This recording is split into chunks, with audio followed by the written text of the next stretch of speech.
A presentation on Bob Ross. Who was Bob Ross? Bob Ross was an American painter known for his show, The Joy of Painting, which aired on PBS. While not popular during his time, he became a major figure after his death, and this became even more noticeable during the COVID pandemic, in which many of his videos on YouTube started to explode with views. And that was mainly because he would show the viewers how to create art using very simple techniques. And most of his work can still be found today at the Bob Ross Experience in Indiana, where they recorded the show, and the Smithsonian Institute in Washington D.C. So why is Bob Ross considered a contemporary artist?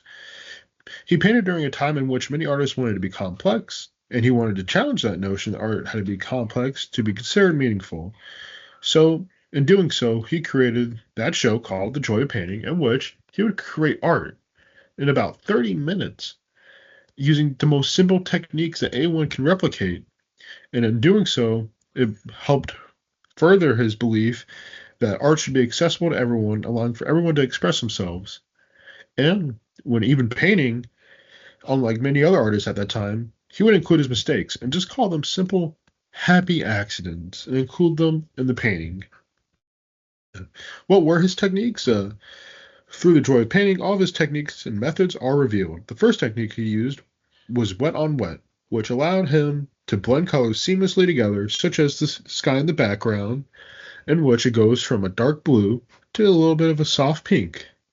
And he would also use a series of techniques that would be repeated constantly, such as the tap and lift, which was used on leaves of trees, as seen in the picture where he used his brush, the pull down, which he used to create reflections in water, as seen in the picture as well, and then also the crisscross, used with dry oil pretty much, just to create a smooth background, as seen with that sky. So what did he also use? He's known for using oil paints, and he used common tools accessible to anyone, such as a 1 and 2 inch brush, a palette knife, and a fan brush. He would always emphasize that expensive tools were not needed to create art, which goes against many artists of that time. And he would also tell his viewers what colors to use and where to get them, such as titanium white. And he would also tell them, we're going to use this for the clouds or the mountain. A brief analysis and overview of his art. All of his art may seem complicated, however, they are all simple, and this simplicity challenges many contemporary artists at the time with their over complex arts. Every painting has a unique story, whether it be a calm look upon the land as seen in Western Expanse, or a house hidden away in the snow. All of his paintings challenged artists of the time by teaching others how to paint just as good as him.